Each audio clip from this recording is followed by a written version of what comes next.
ये 4 छोटे लड़के आत्महत्या करने वाले थे। उनकी तरफ एक ट्रेन आ रही थी। डर के मारे बच्चों ने अपनी आंखें बंद कर ली। बड़े भाई ने कहा, अगर कान बंद कर लोगे तो डर नहीं लगेगा।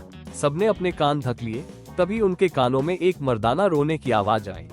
जिज्ञासा में वे आवाज की तरफ बढ़े। ट्रेन उन्हें लगभग मार ही देती। वे आवाज का पीछा करते हुए झाड़ियों तक पहुंचे।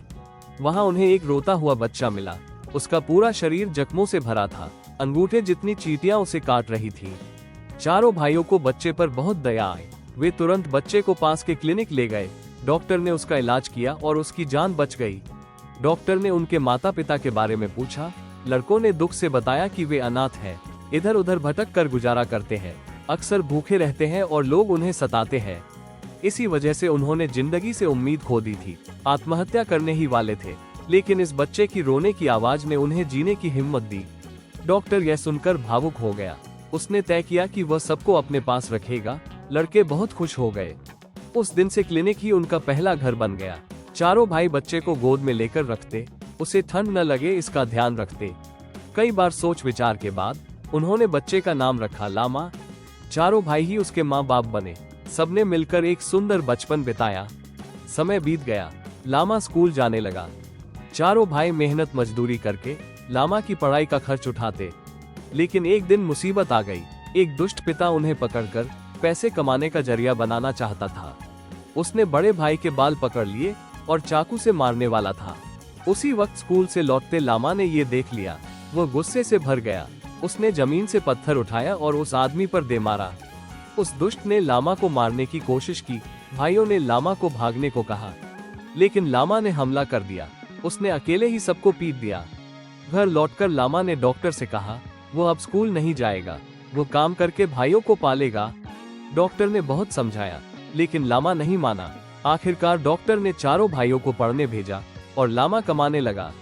कई साल बाद पांचों भाई अपने अपने जीवन में सफल हो गए। चारों भाइयों की शादी हो गई, उनके बच्चे भी हो गए, लेकिन लामा अकेला ही रहा। वो घर संभालता, खाना बनाता, अजीब अजीब व्यंजन बनाता। बड़ा भाई सबसे आगे बढ़ा। वह इलाके का सबसे कम उम्र का अभियोजक बना। वह अपराधियों से नहीं डरता था। कितनी भी बड़ी पहुंच हो, वह सबको गिरफ्तार करता।